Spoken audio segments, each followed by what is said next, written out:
खुलुमबाय। दिनै मोनाबिलिनि खौरांफोरा जाबाय। गिबि खौराङाव दङ 9 नं बनरगावनि बिपिएफ दोलोनि टिकेट दाबिदार कुमुद नार्जारिया पाटगाव शिब मन्दिरनि गेटखौ बानायनानै होदों। क'क्राझार जिल्लानि सिङाव थानाय 9 नं बनरगाव बियाबनि बिपिएफ दोलोनि टिकेट दाबिदार कुमुद नार्जारिया थांनाय 3 दान सिगां पाटगाव शिब मन्दिरनि सिबियारि सुबुंफोरनो गेट बानायनानै होनो एबा लुनानै होनो थाखाय खोथा होनाय बायदिनो गावनि रांजोंनो पाटगाव शिब मन्दिरनि गेटखौ बानायनानै होनायजों लोगोसे थांनाय सानखालि बेखेवनानैबो होयो। पाटगाव शिब मन्दिरनि सिबियारिफ्रा गेट बानायना होनायनि थाखाय गोजोननाय फोरमायनायजों लोगोसे कुमुद नार्जारिनिसिम साबायखर बावहरदों।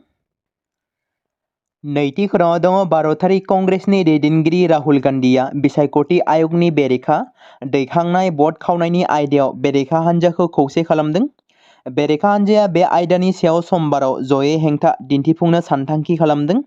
फ्राय 300 बेरेखा दोलोनि एमपिफोरा गावसोरनि हेंथा फोरमायनो थाखाय संसद न'निफ्राय बिसायख'थि आय'गनि गाहाय मावख'सिम हान्जा सुरगोन। बबेखानि दिल्ली पुलिसआ दासिमबो बे हान्जा सुरनायनि थाखाय कंग्रेसनो गनायथि होआखै।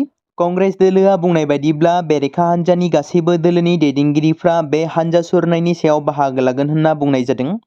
पिटिआइ निउसनि बायदिब्ला कंग्रेसआ दिल्लीनि चाणक्यपुरी हटेल ताज पेलेसआव गासैबो बेरेखा दोलोनि एमपिफोरनि थाखाय मोनानि जानायनि जथुम खुंदों। बेखौ मख'नाया गोनांदि बेनि सिगां गासिबो बेरेखा हान्जानि दैदेनगिरिफ्रा राहुल गान्धीनि न'आव ज' जादोंमोन। बेनि गेजेराव महाराष्ट्रआव बेरेखा हान्जायाबो दिनै मोनसे दिन्थिफुंनो थियारि जाबावदों। थामथि खौराङाव दङ मणिपुर, मिज'राम आरो त्रिपुरा बायदि नसुंसे रायजोनिफ्राय ड्राग्स फालांगिरिफ्रा सानफ्रोमबो आसामनि काछारनि गेजेरजों कौटि रांनि होबथाजानाय मुवाफोरखौ दैथायहरनो नाजागासिनो दं। बे समावनो काछार पुलिसआ सानफ्रोमबो होबथाजानाय मुवाफोरनि बेरेखा गोख्रों अपारेशन खालामनायखौ जागायदों। बेबायदिनो गागि पुलिस सामलायगिरि नुमल महन्तनि दैदेननायाव जिल्लायाव ड्राग्सनि बेरेखा अपारेशनखौ गोख्रोंसिन खालामनाय जादोंमोन। बे अपारेशननि बाहागो महरै रबिबारखालि पुलिसआ सिलचर ट्रंक लामायाव गान्जानि बेरेखा सिग्रोमदोंमोन आरो 362 किल'ग्रामसो गान्जा जब्द खालामनो हादोंमोन।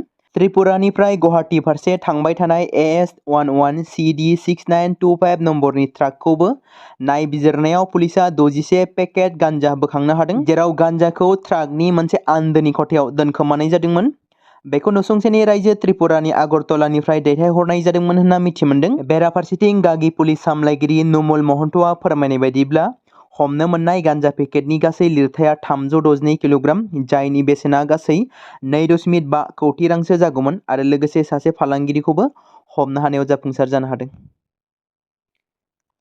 आइराखि थियेटारआ देग्लाय बोसोरनि थाखाय नायजाबाव फाव खालामनाय एबा सोलोंनायखौ जागायबाय। बाक्सा जिल्लानि अहपायाव बर'नि मुंदांखा जाखांफुनाय नायजाब आफाद आइराखि थियेटारआ 2025 आरो 2026 इं बोसोरनि नायजाबाव फाव खालामनायनि सोलोंनायखौ जागायबाय। क'क्राझार जिल्लानि हातिमाटायाव 2022 मायथाइयाव बर' सावथुन मुलुगनि मुंदांखा फावखुंग्रि पामपुलि गयारीनि गोख्रों नाजानायाव जोनोम मोनदोंमोन आइराखि थियेटारआ। बर' हारिनि हारिमु, राव थुनलाइ, समाजखौ फेहेरनाय, फोसाबनाय आरो सिबिनायनि थांखिजों जायगा जायगा नायजाब दिन्थिफुंबोनानै आइराखि थियेटारआ रायजो राजाफोरनि गोबां मदद आरो हेफाजाबखौ मोनबोदों। देग्लाय बोसोरावबो बिथांमोना रायजो राजाफोरनि अनसायनायाव मदद हेफाजाबनि मिजिंजों नायजाब सोलोंनायखौ मोनसे फावथायनि गेजेरजों जागायबाय। देग्लाय बोसोराव बिथांमोना गांथाम आबुं नायजाबखौ लानानै सोलोंनायखौ जागायदों होनना फोरमायदों।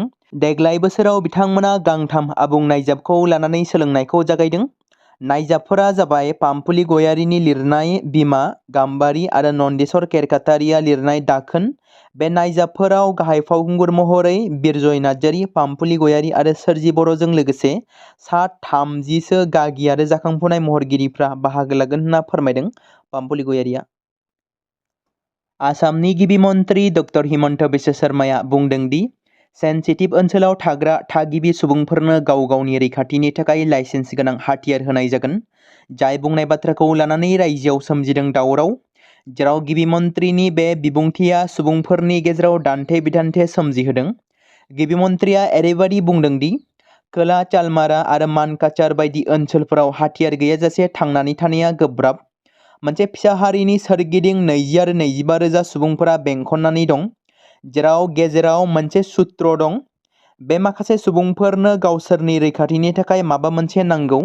गिबि मन्थ्रिया बे बाथ्राखौबो रोखा बुंदों दि बयनोबो हाथियारखौ राननाय जानाय नङा, जों सांग्रां जायालासे हाथियार होनाय नङा।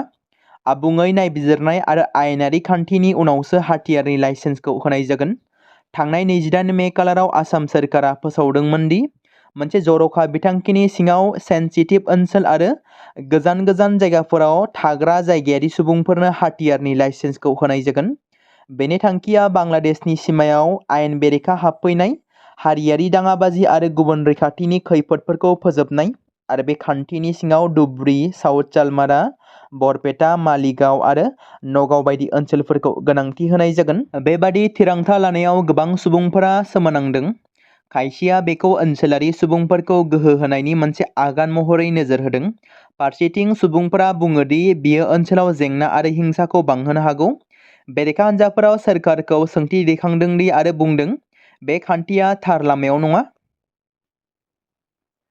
साम ब्रह्म आरो राजेश दैमारिमोननि मोनसे बाखनायथाव हाबाफारि। टिपकाइ हाथाइसालिखौ साखोन-सिखोनै खालामनायाव नांथाबदों बिसोर सानै सुबुङा। क'क्राझार जिल्ला परबतजरा महकुमानि सिङाव थानाय टिपकाइ हाथाइसालिखौ थांनाय माखासे सान सिगांनिफ्रायनो साखोन-सिखोन खालामनायाव नांथाबदों टिपकाइ बाजारखौ रिजादार बिबान लानाय साम ब्रह्म आरो राजेश दैमारि बिथांमोना। टिपकाइ बाजारखौ 1 बोसोरनि थाखाय रिजादार बिबान लानाय साम ब्रह्म आरो राजेश दैमारि बिथांमोना गावसोरनि रां खरसा खालामनानै थांनाय माखासे सान सिगांनिफ्रायनो सप्तायाव खननै रबिबार आरो समबाराव साखोन-सिखोन खालामो। बिथांमोननि बेबादि खामानि मावनायखौ ओनसोलनि रायजो-राजाफ्रा बाख्नायदों। महाराष्ट्रआव सोमजिदों मोनसे इनाय अनागारि जाथाय। जाय जाथाया थांनाय दानाव जादोंमोनब्लाबो दासिमबो सावरायजाबाय थादों। रिपर्टआव बुंनाय जादों दि थांनाय दानाव महाराष्ट्रनि पातोरी सेलू मुंनि लामाजों सानै जराया बासजों थांगासिनो दंमोन आरो बे समावनो सासे प्रेगनेन्सि आइजोआ बासावनो गथ' जोनोम होनानै गथ'खौ गारहरनाय जाथाया गोबां खेब सावरायजादों। आइजोनि सिनायथिखौ रितिका डेरे होनना सिनायथि मोननाय जादों। जाथायनि बागै मिथिनो मोनबावनाय बायदिब्ला चं प्रयाग ट्रेभेलार्सनि स्लिपार बासआव अल्ताफ चाक मुंनि सेंग्राजों पुनेनिफ्राय परभणीसिम दावबायगासिनो दंमोन आरो बेयावनो गोर्बोआव थानाय सासे आइजोआ दुखुनांथावै गावनि जोनोम जागोदान गथ'खौ गारहरो। बे जाथाया ओनसोलनाङैनो मोनसे दुखुनांथाव आरो मोनसे सोंखारिथाव जाथाय सोमजिदों। बे जाथायखौ लानानै दासिमबो खौरां बिजोङाव सावरायदों। मेट्रिक आरो एइचएस आनजादाव सेथि मासि लानानै टप 10 मासि आवग्रिनो हानाय फरायसाफोरखौ बरायनाय हाबाफारि लादों। 2025 मायथाइनि मेट्रिक आनजादाव बर' बिजोंजों फरायनानै आरो एइचएस साइन्स आरो आर्टस स्ट्रिमाव सेथि थाखोआव उथ्रिसारनानै 10थि मासि आवग्रिनो हानाय फरायसाफोरखौ बरायनाय हाबाफारि बानजायदों। गेजेर बिजनि दख'रा एबसुनि बानजायनायाव मेट्रिक आरो एइचएस आनजादाव सेथि मासि लानानै टप 10 मासि आवग्रिनो हानाय फरायसाफोरखौ बरायनाय आरो मान बावनाय हाबाफारि खुंफुंनाया जालाङो। बे बरायनाय आरो मान बावनाय हाबाफारियाव मेल बेखेवगिरि आलासि महरै बाहागो लादोंमोन चालबारि गोजौसिन गेजेर फरायसालिनि गोरायुं कृष्णान बसुमतारिया। मेलावनो गाहाय आलासि महरै बाहागो लानो हायो बाक्सा जिल्ला एबसुनि आफादगिरि नन्देस्वर बसुमतारि, गेजेर बिजनि दख'रा एबसुनि आफादगिरि कनक दैमारिजों लोगोसे गुबुन गुबुन बिबानगिरिफ्राबो बाहागो लायो। बे हाबाफारियावनो बाहागो लानानै बाक्सा जिल्ला एबसुनि आफादगिरि नन्देस्वर बसुमतारिया खौरां बिजोंनि गेजेरजों माखासे फरायनायनि बेलायाव बाथ्रा बुंथिनायखौ नुनो मोन्दों।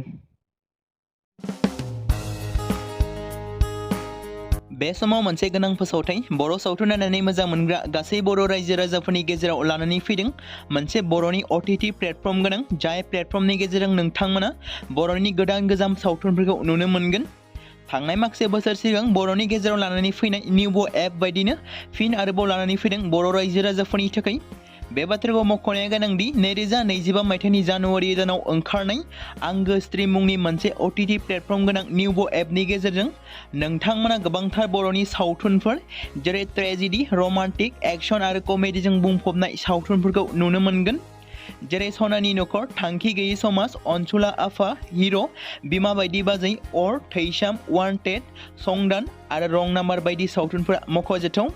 बेफोर सावथुनफोरखौ नायनो थाखाय नोंथांमोना गिबियावनो आंगो स्ट्रिम एपखौ गाव गावनि मबाइलाव थानाय प्ले स्ट'रनिफ्राय डाउनल'ड खालामनानै लोगोसे इनस्टल खालामनानै गावनि मबाइल नाम्बारजों लग इन खालामनानै लाग्रोनांगोन।